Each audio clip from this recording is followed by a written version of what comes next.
Hello, and welcome to our channel. My name is Detective Joe, and today we'll delve into the chilling story of one of America's most notorious serial killers, John Wayne Gacy, a name that evokes horror even decades after his execution. A man who entertained children by day as Pogo the Clown, but by night became a monster who took the lives of 33 young men and boys.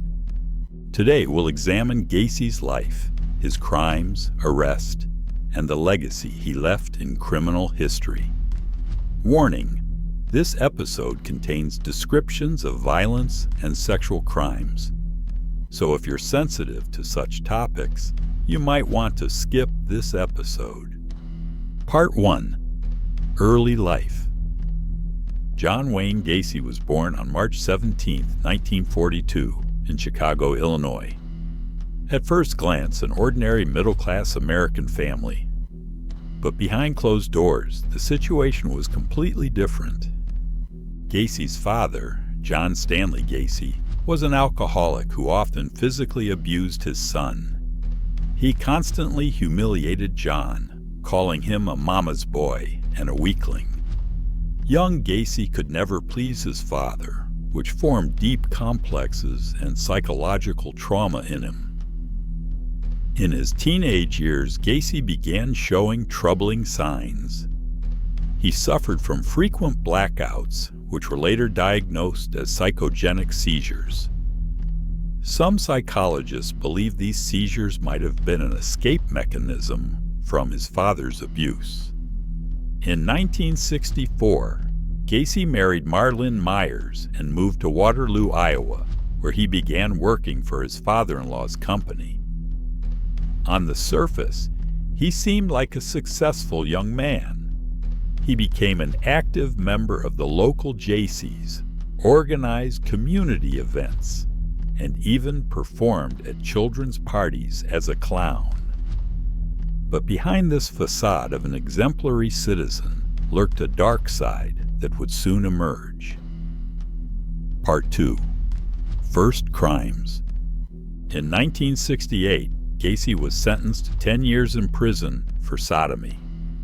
The victim was a 16-year-old boy whom Gacy lured to his home and forced into sexual acts.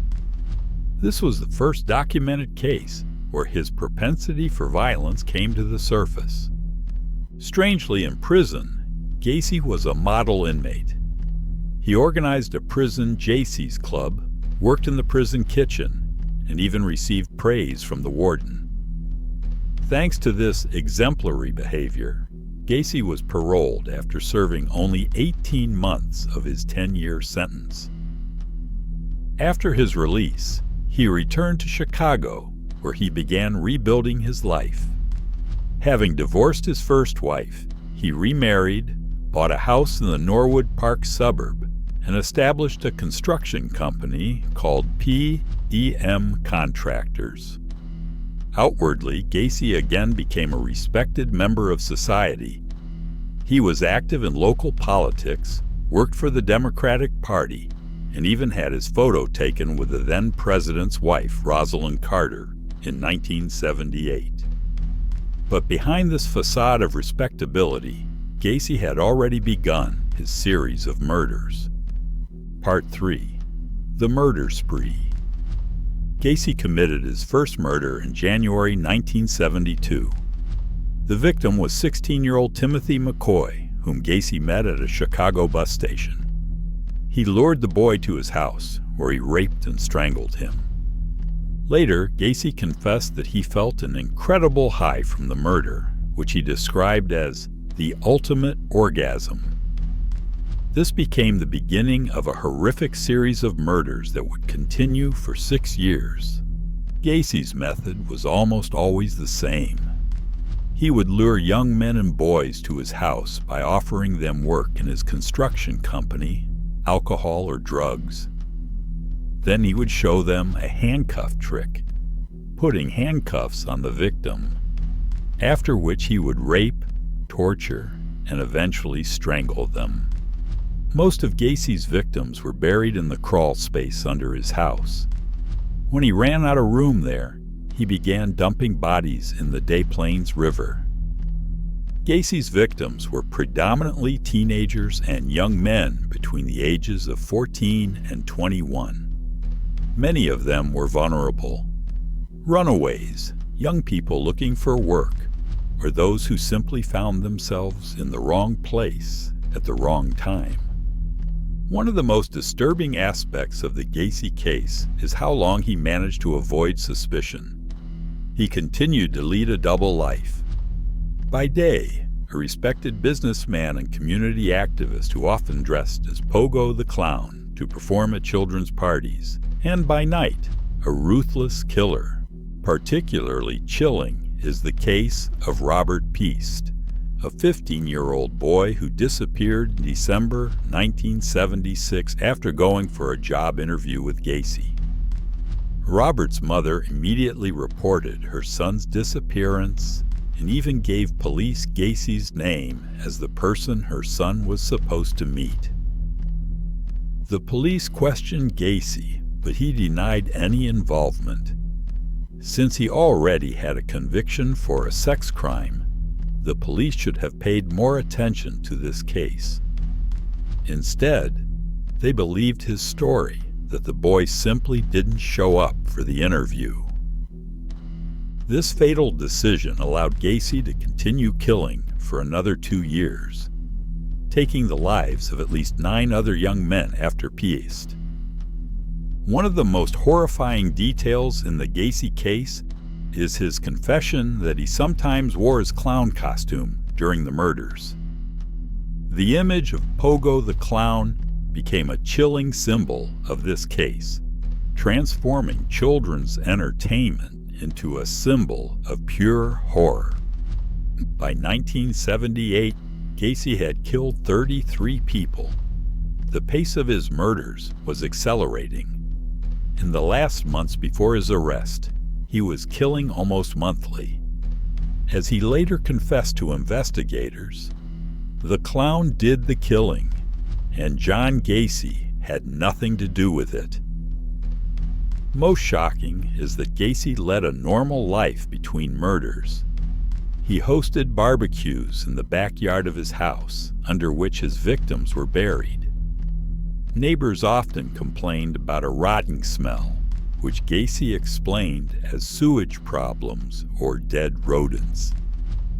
This series of murders became one of the most horrific in U.S. history, not only because of the number of victims, but also because of the cold-bloodedness with which Gacy continued his ordinary life while hiding a terrible secret beneath the floor of his house. Part 4. Investigation and Arrest. The end of Gacy's horrific murder spree began on December 11, 1978, when 15-year-old Robert Piest disappeared. As with Robert Piest 2 years earlier, Piest was supposed to meet with Gacy about a job in his construction company. But this time, the police took the case more seriously. Lieutenant Joseph Kozenczak from the Des Plaines Police led the investigation and quickly focused on Gacy as the main suspect. Kozenczak learned about Gacy's conviction for a sex crime in Iowa and obtained a warrant to search his house. During the first search on December 13th, police found suspicious items, handcuffs, pornography, a camera with unused film, books about homosexuality, a knife, and most disturbingly, a school ID that belonged to another missing teenager. But the real breakthrough came when detectives noticed a horrible smell coming from beneath the floor. One officer later described it as the smell of death. When they obtained a second search warrant and began excavating the crawl space under the house, their worst fears were confirmed. On December 21, 1978, investigators found the first body.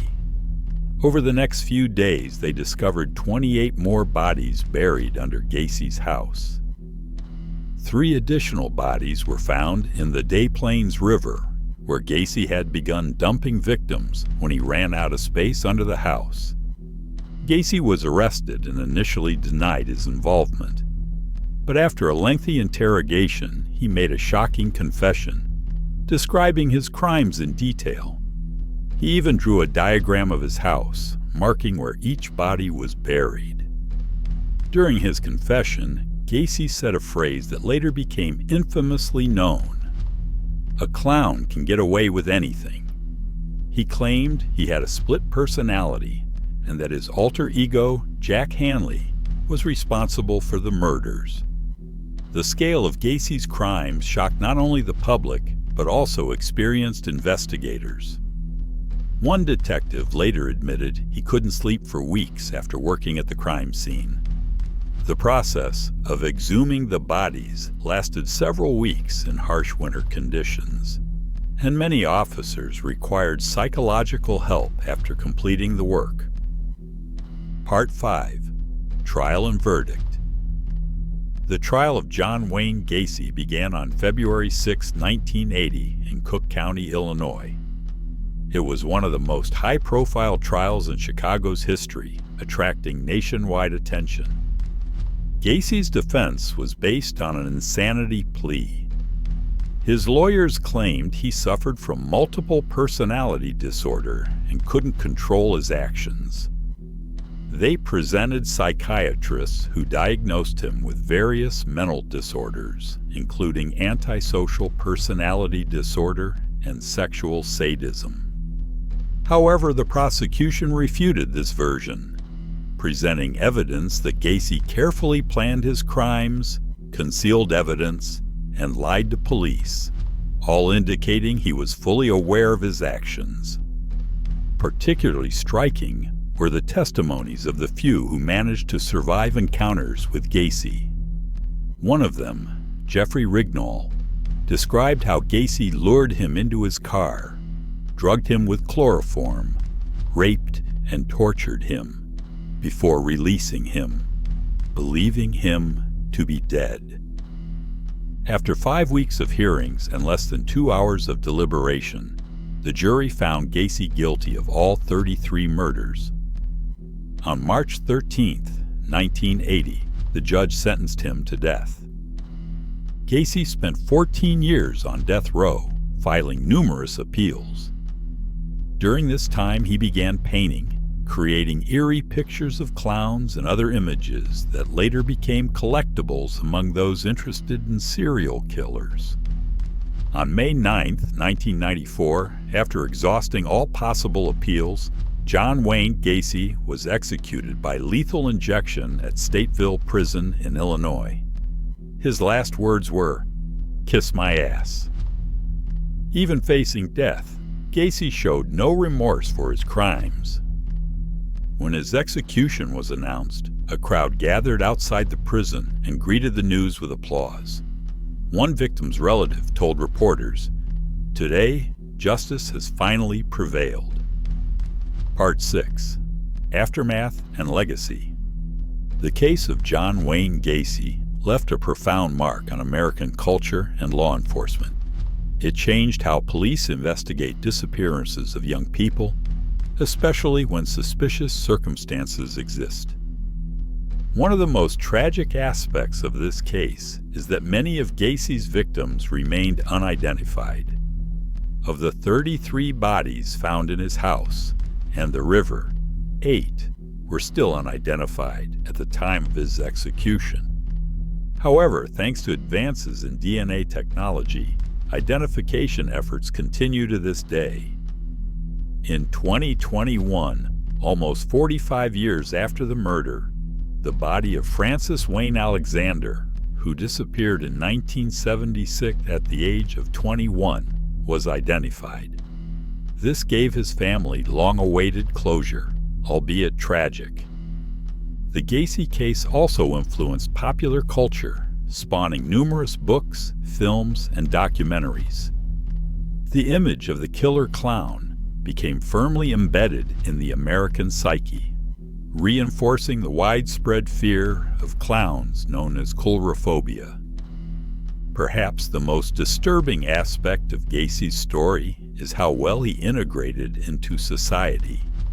He was a successful businessman, an active member of the local Gacy's organization, and even had his photo taken with the then president's wife, Rosalind Carter, in 1978. At the same time, he was actively killing. This ability to lead a double life forced many to reconsider their perception of what a serial killer looks like and how they behave. As one detective who worked on the case said, "Monsters don't hide under the bed. They live among us, smile at us, and can be our neighbors." Part 7. Psychological Profile. What led to the formation of a personality like John Wayne Gacy? Psychologists and criminologists have studied this case for decades, trying to understand the motives behind his actions. Gacy's childhood was marked by abuse from his alcoholic father, who regularly beat him with a belt and called him a fool and mama's boy. Gacy also claimed that as a teenager he was sexually abused by a family friend, although these claims were never verified. Psychiatrists who evaluated Gacy diagnosed him with antisocial personality disorder with sadistic tendencies. He exhibited classic signs of psychopathy: lack of empathy, manipulativeness, superficial charm, and inability to feel guilt. Particularly revealing is how Gacy talked about his crimes. In interviews after his conviction, he often distanced himself from his actions, speaking about the murders in the third person, or claiming he didn't remember them. When asked if he felt remorse, he replied, "I was the judge, jury, and executioner. I was performing a social service by removing trash from the streets." This inability to acknowledge his guilt and tendency to rationalize his actions are typical of serial killers. But even among this category of criminals, Gacy stood out for his cold-bloodedness and the scale of his crimes. Part 8. Conclusion. The story of John Wayne Gacy is a tale about the dark side of human nature, about how incredible cruelty can hide behind a mask of normality. It's also a story about systemic failures in law enforcement that allowed him to continue killing for 6 years. For the families of the 33 young men whose lives Gacy cut short, the pain will never completely disappear. But their stories serve as an important reminder of the need to protect vulnerable members of society and take disappearances seriously. As the mother of one victim said at the trial, "My son wasn't just a number. He was a person with dreams, hopes, and a future that was taken from him." Today, decades after Gacy's execution, his crimes continue to shock and disturb. They remind us of the dark depths to which the human soul can sink, and the importance of vigilance in protecting the most vulnerable members of society. Perhaps the most important lesson we can take from this horrific story is that evil often hides behind the most ordinary facades. John Wayne Gacy wasn't a monster from a horror film. He was a neighbor, a businessman, a community activist. And it was precisely this ability to blend in with his surroundings that made him so dangerous. Thank you for being with us. In our next episode, we'll examine the case of the Zodiac, a serial killer whose identity has never been established. Don't miss it.